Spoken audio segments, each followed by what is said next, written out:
There is a state which beheads and even crucifies its citizens, where those who question its authority are lashed and locked up for years. A state where women lack many basic rights, patrolled by religious police, where children are indoctrinated,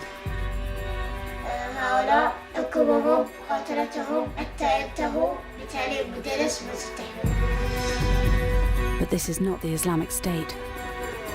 This is the Kingdom of Saudi Arabia. A close ally which buys billions of pounds worth of British arms, whose security forces we equip and train, even though they're in conflict with many of their own people, whose oil we buy, and whose royals get the red carpet treatment. We have a relationship with Saudi Arabia because we receive from them important intelligence and security information that keep us safe. Working with a team of Saudi undercover cameramen, Watch this. This film sets out to penetrate one of the world's most secretive and repressive states. The women, they're imprisoned. They just fear freedom. Because of American and European support to the Saudi monarchy, our people have suffered. And we will uncover how Saudi money and ideology has helped drive terrorism around the world. I think there's a very real threat that the ideology that comes from there is posing to us. Morally, we need to make a stand. I think that the chickens are coming home to roost on this one.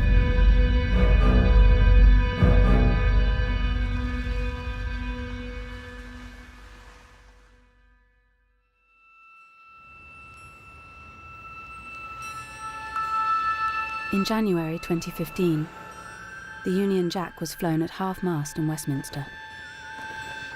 A very special mark of respect for a close ally. The Saudi ruler, King Abdullah, had died. Many world leaders came to the capital city, Riyadh, to pay tribute.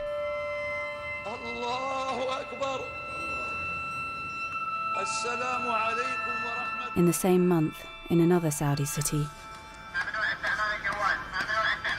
a young blogger was whipped in public. Raif Badawi was convicted of insulting Islam after he spoke out about his government and religion. He wrote, "The only way to deal with an unfree world is to become so absolutely free that your very existence is an act of rebellion." For comments like this, Badawi, a father of 3 young children, was sentenced to 10 years in prison and 1,000 lashes.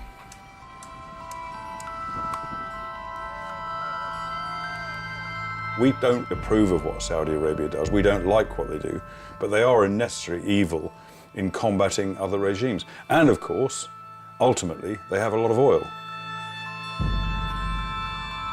No country is the perfect ally, perfect partner, without any reservations whatsoever.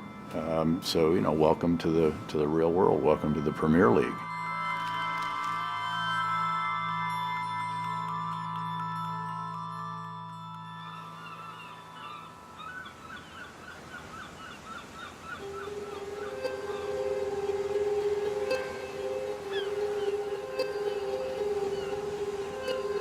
كان يسب السعودية ما بيشن يقول له أنت بنت ترى جدار تسمع يعني من الجدار هاي تسمع الشخص لما يبغى يتكلم لما يبغى يقول شيء ما يستطيع ما في أي حاجة داعي يعني فكانت السلطة تعتقل على الكتاب هوس الخوف هذا بسيط على الشعب كامل سواء كانوا شباب أطفال. Yasser is part of an underground network of activists in Saudi Arabia. It's one of the most secretive countries in the world. No journalist can operate freely, and you can't even get in as a tourist. So Yasser's come to Istanbul at great risk to collect an undercover camera. Over the next 6 months, he will be filming secretly inside Saudi Arabia. If caught, he'll be imprisoned. من ناحية إنه في خطر، نعم في خطر. نبغى الناس تشوف، نبغى الناس تعرف يعني كيف إحنا عايشين في اضطهاد وفي ذل وفي استعباد. ألزم علي إني أوصل الصورة البائسة هذه للناس واللي يكون يكون.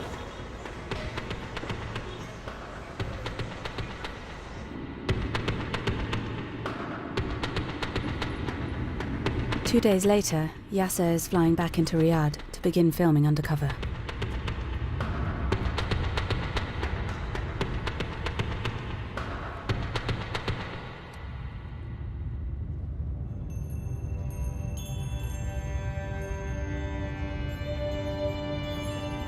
In Saudi Arabia, the king is all-powerful. Since he came to the throne in 2015, King Salman's face looms large over the streets.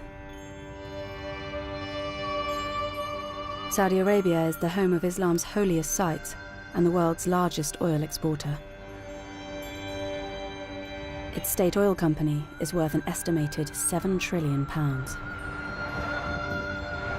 The royal family and their inner circle are worth billions. Yasser films an avenue of palaces.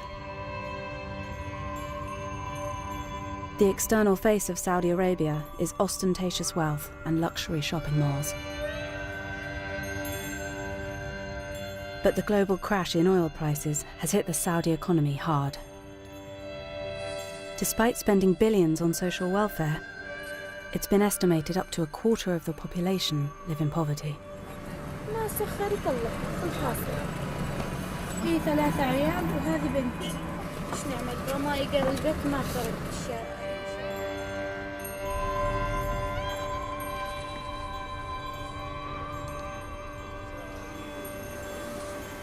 راح اخليكم تشوفون وين هالناس عايشين.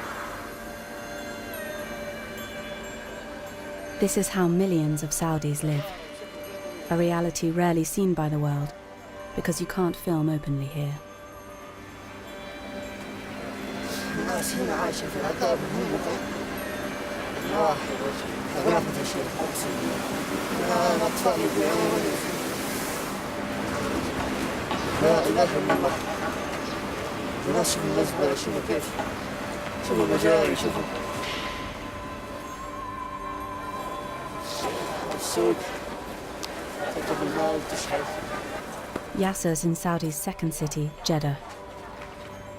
He shows us how women often end up begging on the streets.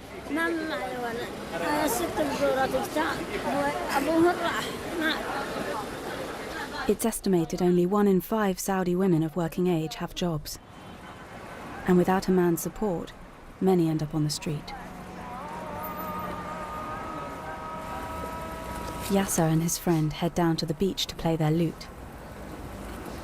But before they even get there, they run into the religious police on patrol.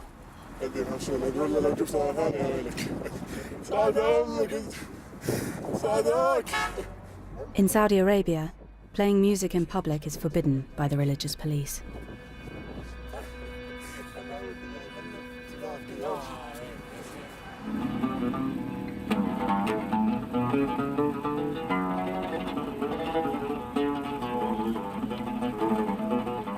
After Yasser and his friends have been there for less than 5 minutes, the police return. This was the last shot recorded before Yasser's lute and hidden camera were smashed.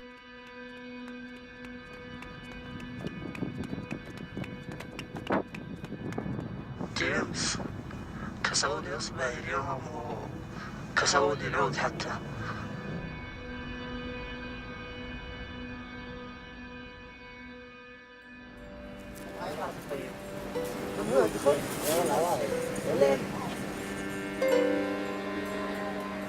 For Yasser and his friends, the religious police are a constant menace. Their official title is the Committee for the Promotion of Virtue and the Prevention of Vice. They patrol the streets and shopping malls, enforcing strict Islamic laws. Activists like Yasser have been filming and sharing clips to expose what they say is their constant harassment.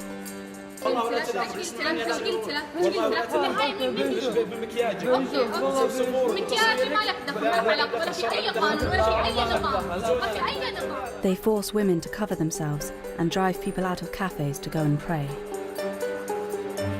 Their strict form of Sunni Islam is known as Wahhabism.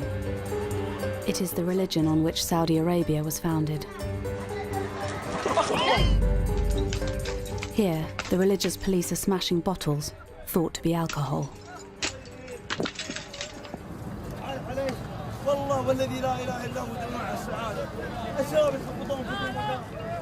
The majority of Saudis are thought to support the state Wahhabi ideology. Filming secretly in a mosque, Yasser records this preacher spreading hatred of other religions.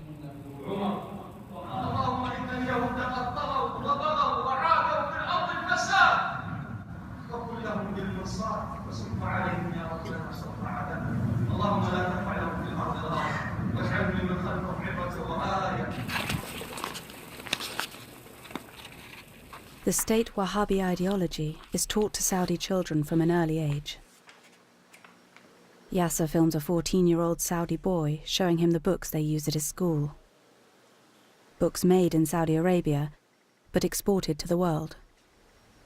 يستخدمون في المدرسة طبعا الشيعة والكفار المسيحيون هؤلاء حكمهم مقاتلتهم حتى ينتهوا طبعا هؤلاء سينحرون نعم بتعليم مدرس مستحيل. The textbook doesn't just attack other religions. It portrays the Shia Muslim minority at home as the enemy. طبعا ناخذ عن الشيعة انهم رافضة مقاتلتهم وابعادهم عن دين الايمان لانهم كفار ونقاتلهم حيث امرنا دين الاسلام. The Saudi education system has been intended as an insurance policy, as a security measure to protect the ruling family and to mislead the millions of students into hatred of other religions, other cultures, and into the worship of the Saudi ruling family. Saudi Arabia is said to have made some progress reforming its textbooks, removing the worst examples of prejudice. But these books are still found in mosques and schools around the world, everywhere from Britain to areas of Syria controlled by ISIS. No wonder thousands of Saudis joined ISIS and other terror group because they were trained in Saudi schools. From the foundation of Saudi Arabia, the support of the religious establishment has been central to the royal family's grip on power. The regime uses traditional Islamic punishments. Executions are often carried out publicly with one sword blow to the neck. The headless bodies are sometimes then displayed publicly. According to human rights groups, King Salman has asserted his rule by stepping up the rate of executions to its highest level for 20 years. In 2015, Saudi Arabia executed 157 people. This Burmese woman was convicted of killing her stepdaughter.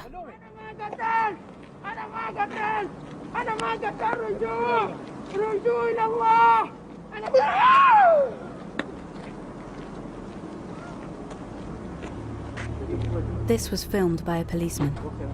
He was later arrested after posting it online.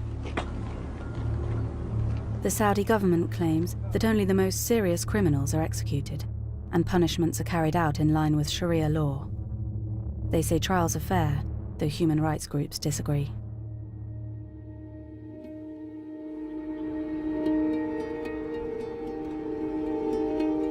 في النهاية تكمل فهم العرضيين تسجيلهم تعتقلهم تعتدي عليهم.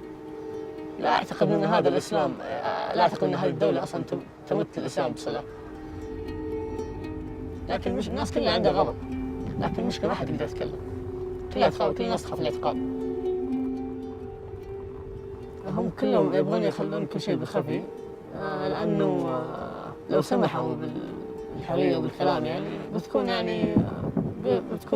بداية سقوط نظامهم يعني.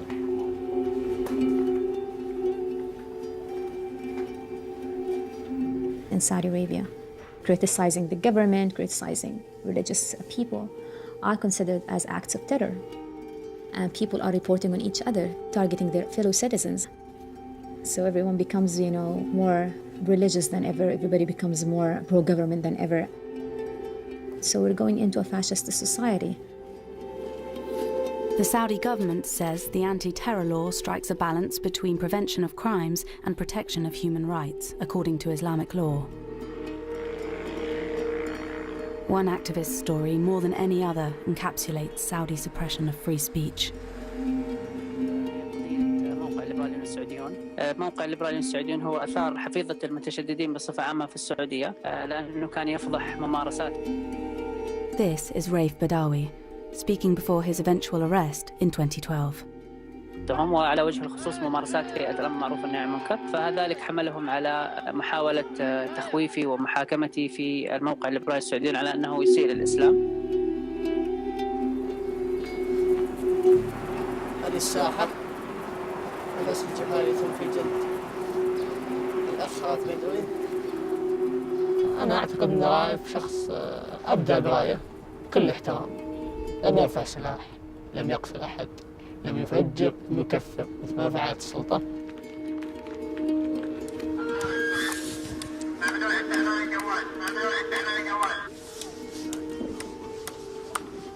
For most of his sentence, Raif has been held in one of Saudi Arabia's most notorious prisons, Bremen. Saudi Arabia shows outsiders state-of-the-art prisons, but people rarely see the reality.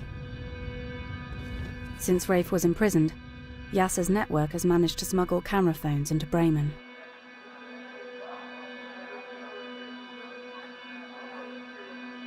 What they found was chaos and lawlessness, and prisoners injecting themselves. Here, a prisoner is abused by his fellow inmates.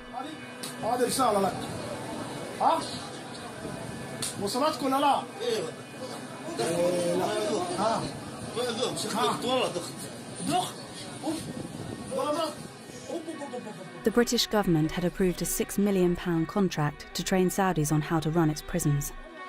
Amid the international outcry about cases like Raif Badawi's, it decided to cancel the deal, saying it was focusing its resources on domestic priorities.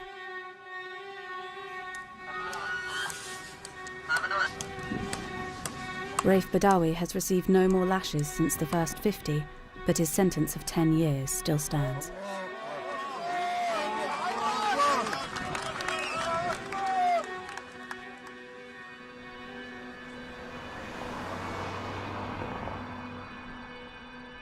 Thousands of miles away, his wife Ensaf and 3 children have received asylum after escaping Saudi Arabia. They haven't seen their father for 4 years. أنت بتعرف وين بابا؟ وين؟ بالسجن؟ بالسجن ليش؟ ليش ما أعرف. شو عمل؟ بس هو ما عمل شي، بس لأنه كتب وبعدين هذا وبعدين راح على السجن. بقول يا ريت إنه أرجع وأقول له إنه ما يكتب هذا. When does he think he will see his dad again? بس أنا نفسي إنه يجي اليوم. وفكرك إمتى رح تشوفه؟ ما أعرف. 10-year-old Dudi and his sisters only get very rare phone calls with their father from prison. Their mother Ensaf works tirelessly to keep up the family's morale and to raise pressure for his release. يلا ابغى اسمع مريم ايش حتعمل لما بابا يجي؟ هركض حبيب بابا. حاولكم كمان انتوا الاثنين حاورجي البيت، بعدين حنروح على السينما، بعدين حناكل ونشتغل شي، بعدين حتمري انتي وبابا كمان. اوه بس دحين ما هو قاعد يدق يعني.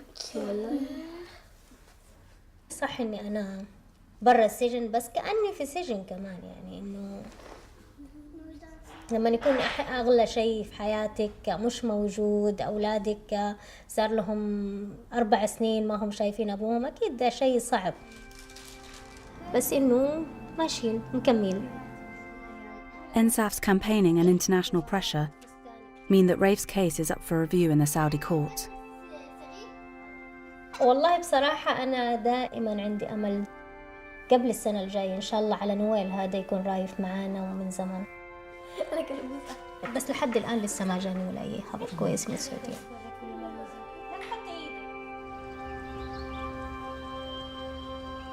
In part 2, we go into Saudi Arabia undercover ourselves and come face to face with the Saudi state. Watch this.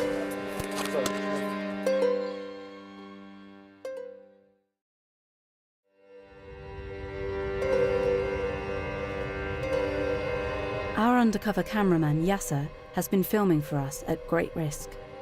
He and his network are trying to reveal the other side of our close ally.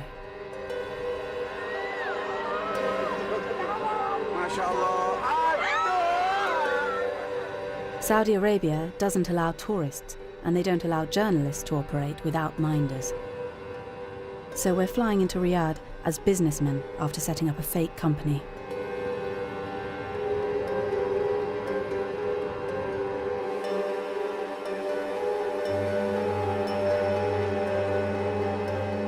We're taking secret cameras to record our trip. When we get to passport control, there's a bad moment. The border guard looks directly at our hidden camera. Together.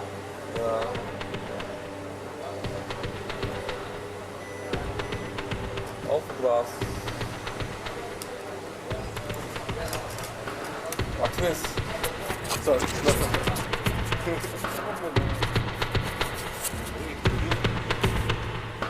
Now we're in Saudi Arabia. All filming we do is forbidden. Our cover story is that we're here for a business conference. On the way, we visit one of Saudi Arabia's most notorious landmarks, known as Chop Chop Square. It's the scene of many of Saudi Arabia's public punishments, and there's a heavy police presence. It has drainage for the blood from the executions.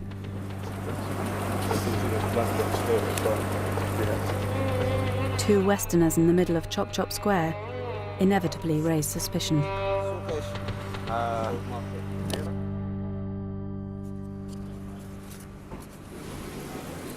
We're going to a cyber security conference representing CyberSafe UK, a company we've set up for this trip.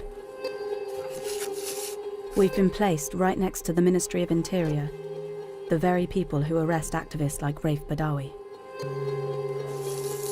And we're approached by two senior police officers. Good morning, sir. Hello, Sam. Nice to meet you. Aziz, how are you? Hello. How are you? Good to meet you. Sam, Very nice to meet you. So CyberSafe UK? Yes. Okay. We're a cyber insurance company. Is it a threat also for Saudi businesses? Yes. And what's your cyber insurance? This man is head of cyber security for the Saudi police. He's keen to talk about his connections to Britain and America. It's a very good experience, honestly, with the Phoenix Police Academy. Yeah, amazing. So a lot of senior Saudi police will go to America for training. Yes, yes. And also I had 3 training courses in the UK. Tough. Yeah. British police officers. Oh my God. The British government has been reluctant to make public details about its contract to train the Saudi police. But now we are hearing about it from 2 officers who've been through the training. And was that British government or was it private? And we take College of Policing. College of Policing. Brighton. Coventry. Coventry. Wow. And they know what we need. Yeah. Did they send a lot of people to England? Yeah. Well, we have contracts with the Ministry for Interior and the government. I think the embassy here has a contract because they are tourists and they do long-term training. Yeah. There's a close relationship. Yeah, close.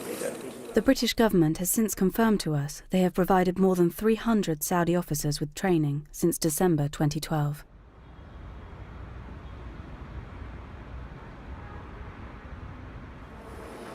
Despite some reforms in education, employment and politics in recent years, women still don't have the same legal rights as adult men.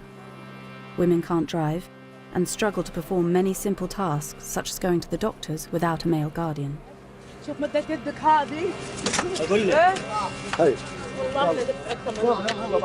In some cases of abuse, the authorities do act, but if a woman is the victim and tries to report it, the police may tell her she needs a male relative to file a complaint.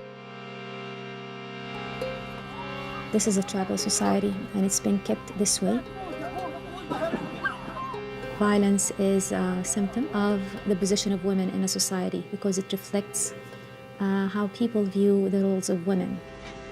The philosophy of the government is to keep the control of the man, or the power of the father, basically. So violence is used as a disciplinary way or a controlling way. But some women in Saudi Arabia are starting to fight back. One woman has become the figurehead for the new women's rights movement. It's to meet her that we've come to Saudi. Lujain Hathlul is Saudi Arabia's most prominent women's activist, a constant thorn in the side of the regime. She uploaded videos of herself driving as part of a campaign to change the ban against it. أهلين معكم لجين الهذلول. أنا الآن في طريق الغويفات بحاول أقطع الحدود السعودية من هناك ونشوف وش يصير. Moments after this was filmed, Lujain was arrested trying to enter Saudi Arabia. She was imprisoned for 73 days without trial. Eventually, she was released, but she is banned from traveling, and she says she still has terrorism charges against her. Despite the risk, she is still happy to meet us. She may be under surveillance, so we have to meet her in a secret location. I've been threatened since the beginning. My car was broken. I almost got beaten up just because of the campaign. People wrote me letters on Facebook and sent me all sorts of weapon pictures, saying that if I continue, I would be murdered or my family harmed. Lujain's campaign sparked a debate inside Saudi Arabia. To some women, she became a hero. To the more conservative elements, a hate figure. I try to represent their rights. Some of them don't believe that it's their own rights. They refuse it, they reject it. But I believe that they're imprisoned in their own old raising, their old mindset, or they just fear freedom. Although banned from activism, Lujain hasn't stopped campaigning. She's registering as a candidate in the 2015 municipal elections, the first in which Saudi women can participate. سجلت خلاص؟ سجلت. It's scary. I'm not saying it's not scary, but I'm continuing. I am not stopping. I'm stepping, shaking while stepping, yes, but I'm not giving up.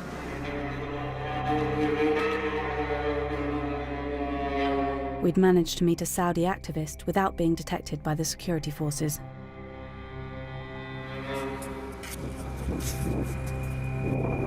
But when we get back to the hotel, there's a shock. The fake company website we've set up has been hacked. That's pretty dark. I think we down.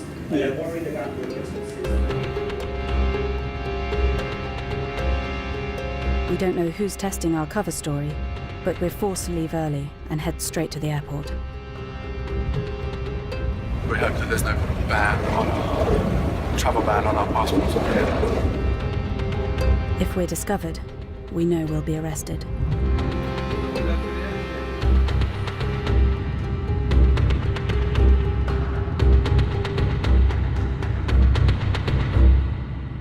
We'd got out, but Yasser is still filming inside.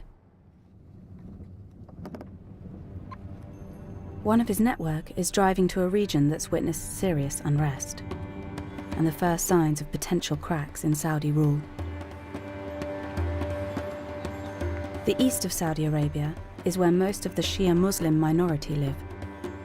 He's come to meet the family of a boy who has been condemned to death, aged just 17.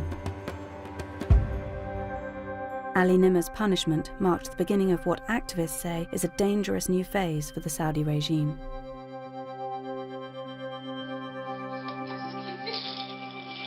ما تفاصحي ما نتفاصح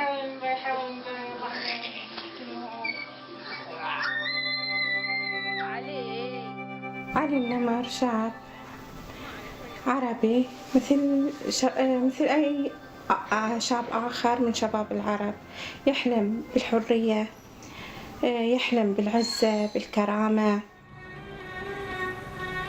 In 2011, Ali Nimr was a schoolboy who joined in street protests inspired by the Arab Spring. Young Shia men hit the streets in unprecedented numbers in a country where protests are illegal.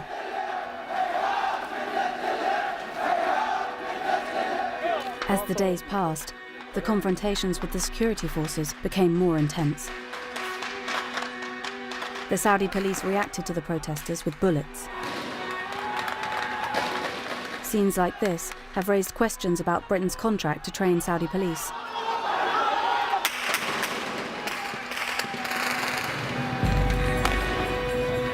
Protests sprung up in other parts of the country, and activists like our cameraman Yasser sensed weakness in the regime for the first time.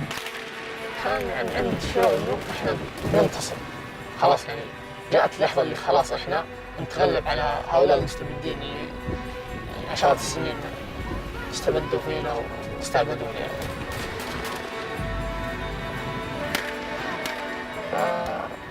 كانت خيبة أمل كبيرة يعني بعد الوقوف هذا. كان شعور جدا مخيب مخزي.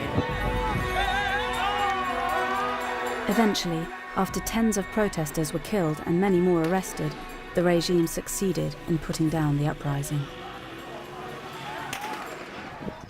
اطلق تعال. دانا هنا أنا دانا هنا. هذا بيتي شوف.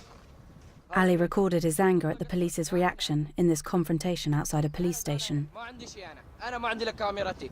أنت قاعد تطلع في بيتي عشان كذا أنا قاعد. Soon after this was recorded, Ali was arrested. He was charged with numerous offences, including throwing a Molotov cocktail and organising protests by text message. His family say he was tortured into confessing. اتصل علي من الرياض، سمحوا له بالاتصال وقال أن هناك أوراق في المحكمة وفيها حد الحرابة. علي طفل صغير سألني بابا إيش حد الحرابة؟ علي سألني إيش حد الحرابة بابا؟ The punishment for treason is beheading, followed by being publicly crucified.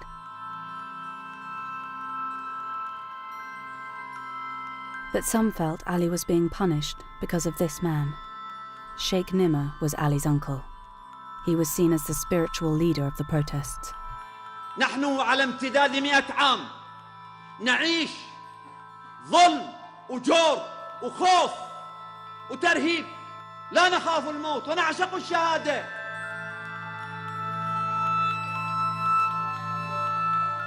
طبعا صعب يعني ليلي ونهاري الذكرى ما يغيب عن بالي، على طول الذكر عليه موجود في بالي، على طول لساني يلهج بالدعاء إليه بالفرج إليه.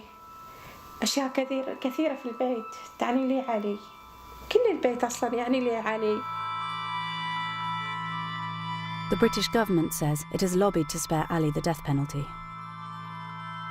But in September 2015, Ali's death sentence was confirmed, with no more chance to appeal. In the same week, it was revealed Saudi Arabia was made the chair of a UN Human Rights Council panel of experts.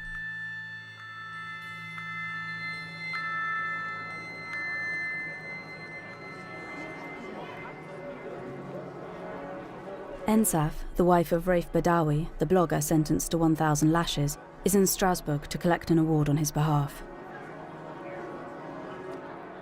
It's good for her campaign, but the review of Raif's case in the Saudi courts has not gone well.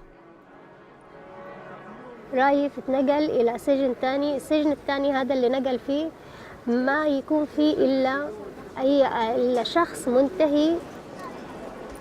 كان خبر جدا سيء. أنا قلقانة كتير على صحة رايف.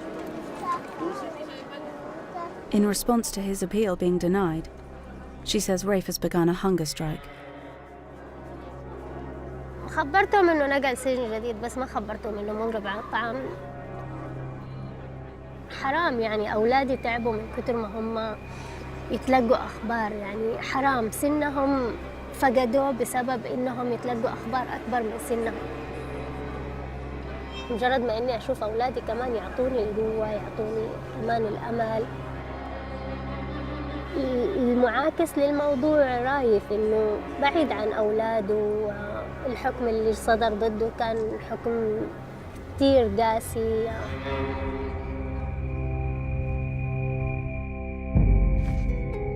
In part 3, we uncover how internal Saudi ideology has been spread around the world.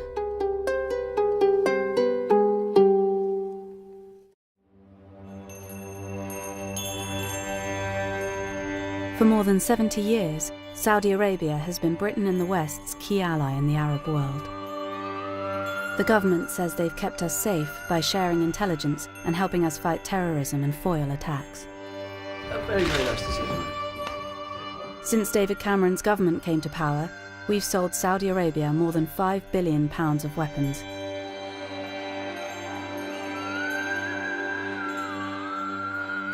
Saudi Arabia has been a very important partner.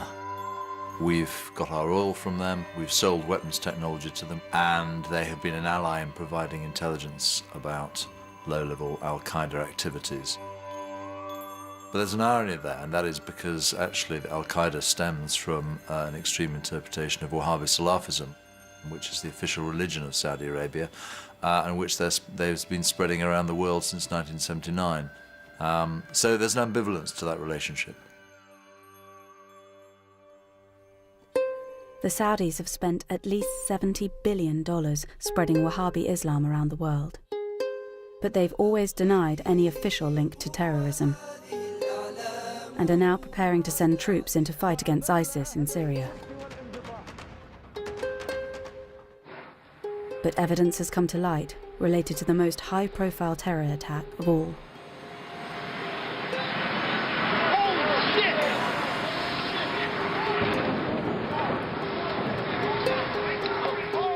15 of the 19 hijackers on 9/11 were Saudi citizens. Osama bin Laden himself came from a prominent Saudi family. It prompted the United States to investigate Saudi links to terrorist organizations. There were individuals within the Kingdom of Saudi Arabia, some of them prominent citizens, some of them people with ties to the royal family, who were funneling funds to all kinds of activities. We saw tremendous amounts of money were going to promote a Wahhabi variation of Sunni Islam. And that led to, I think, mostly unintended consequences, but they should have been recognizable consequences. According to US government documents we've obtained, a pattern emerged of Islamic charities supporting terrorism. The CIA reported that governments in the Islamic world had supported the charities' religious activities, but were unable to monitor them or how their money was used. The name of one charity came up repeatedly: the Saudi High Commission for Bosnia and Herzegovina. It was set up in Sarajevo by Saudi Arabia and provided more than £300 million in aid for Bosnian Muslims. The Saudi High Commission was a significant state-funded charity, and it was tied in certain instances to financing terrorism, in particular in Bosnia, for example.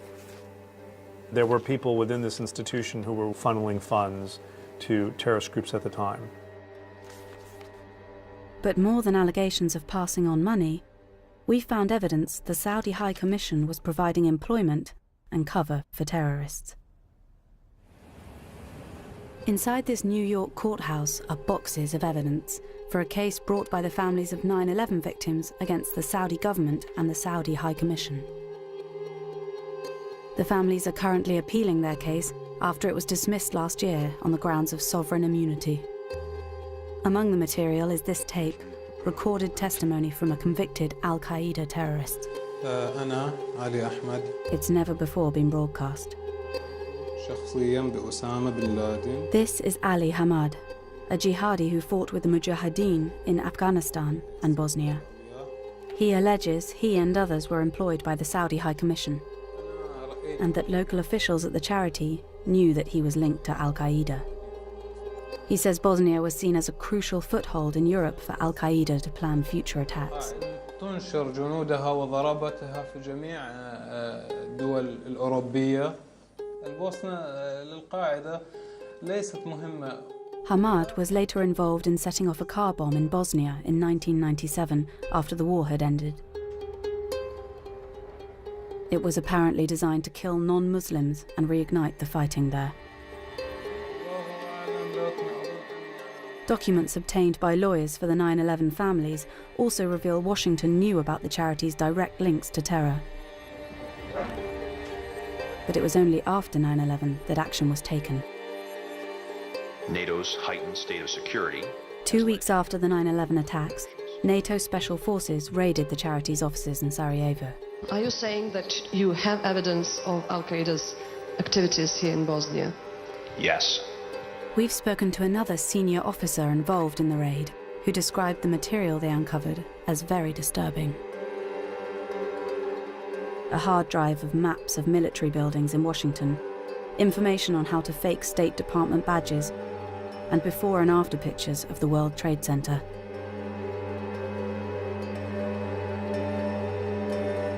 The scope of the evidence, the number of people with terrorist connections who were affiliated with this organization, the amount of money that flowed out of it undermines the notion that it was a purely legitimate humanitarian organization. There was certainly something else going on.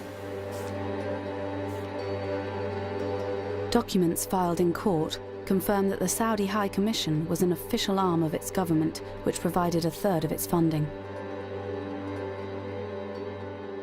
and that the charity's president throughout this period was a man whose face now hangs over the streets of Riyadh. At the time, Prince, now King Salman.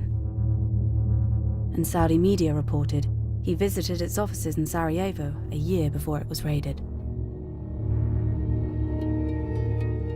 The Saudi High Commission was linked to radical individuals who, in several different instances, were allegedly involved with Al-Qaeda. That suggests to me a questionable sense of judgment about what the drivers of terrorism are or historically have been. King Salman could or should have done a better job in exerting oversight over the organizations in which he was chair.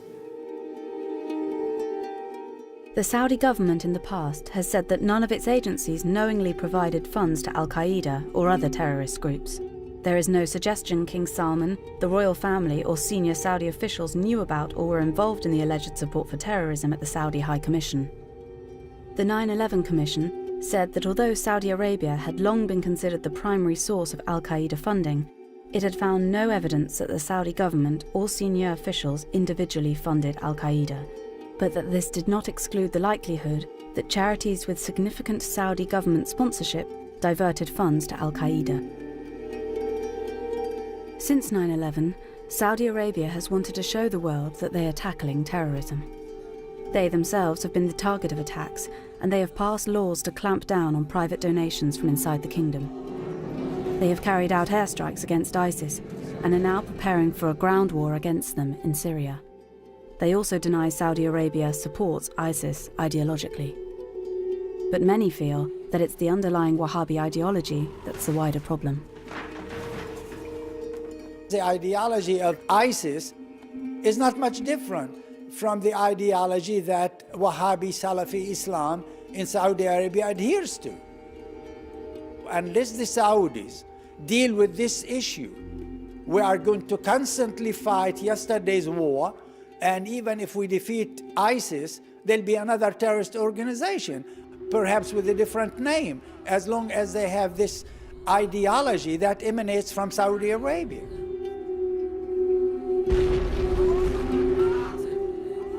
I think our national interest needs to take into account the very real threat. that the ideology that comes from there is posing to us. And we see this in Daesh, we see it in ISIS, we see it in our domestic terrorism. And so I think that morally we need to make a stand. I think that the chickens are coming home to roost on this one. King Salman's government says it's leading a crackdown on terrorism at home as well as abroad. They've led a coalition against an uprising by a Shia militia in neighbouring Yemen, using British and American weaponry in a widespread bombing campaign.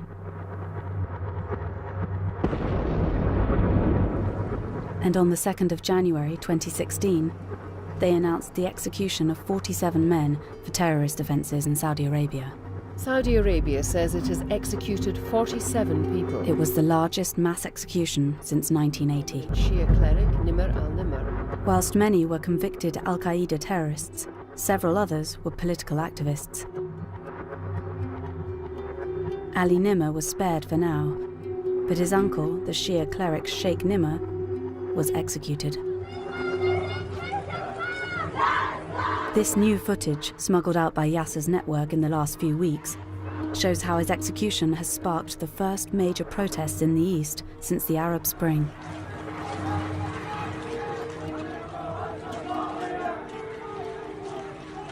أنا شخصياً أعتبر أن السيف مسلط على رقبته. يتوقعون أن تكون هناك ارتدادات، يتوقعون أن يكون هناك فلتان في الشارع. فما بالك لو لا سمح الله أقدموا على الإعدام. I mean, the execution of Sheikh Namr is a signal that the Saudis were sending not to the Shia only, but to all dissidents, secular and Islamic. They will not tolerate any dissent because they are viscerally opposed to sharing power. The executions have clearly had an effect on the activists we've been filming. Yasser has now been working undercover for 6 months, every day risking arrest. But he tells us that after the executions, the situation has become too risky to continue. James, ما أقدر أكمل. أخوياي كلهم اعتقلوهم، والكلمة لو شافوها عندي بيقولون عني إرهابي، والناس ما مبسوطين أبد. الحين عرفنا حقة ملك. The elections, billed as a great advance for women's rights, went ahead. But women's activist Lujain Hathlul was missing from the ballot. Definitely, yeah. I'm a troublemaker for them. That's why they don't really want me. Or actually, I think it's the case of me being a very vocal person about human rights or women's rights.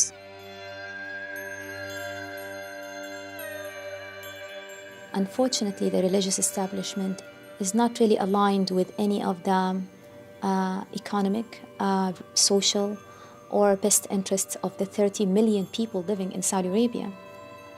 Their needs and best interests and voices should be heard, and it will continue to be an issue for the people and for the political system until it's resolved. It's not going to go away because people are being imprisoned or even executed.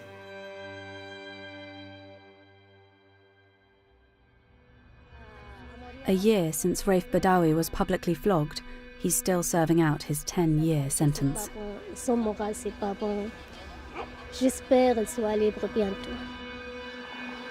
His wife Ensaf hasn't heard from him since the executions happened.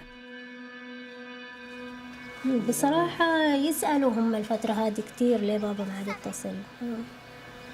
ما عندي جواب. بقول لهم ما بعرف.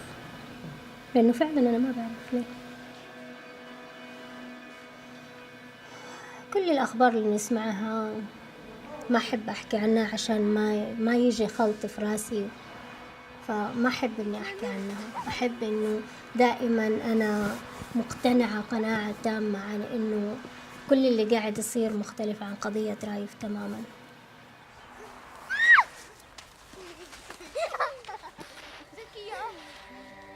In response to the film, the Foreign Office told us, "Only by working with Saudi Arabia can we bring about changes we would like to see.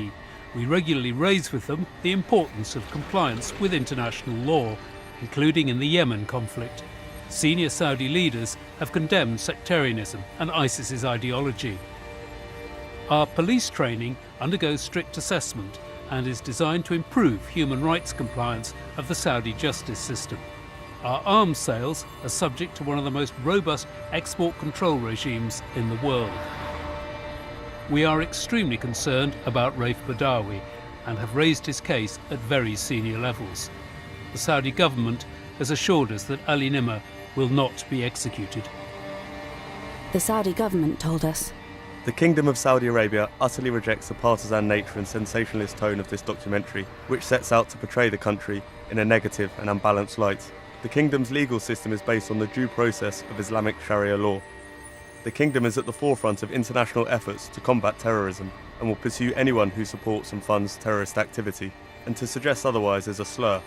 In keeping with its biased agenda, ITV chose to undertake covert filming when they could have applied for and received a journalistic visa, like many of their counterparts."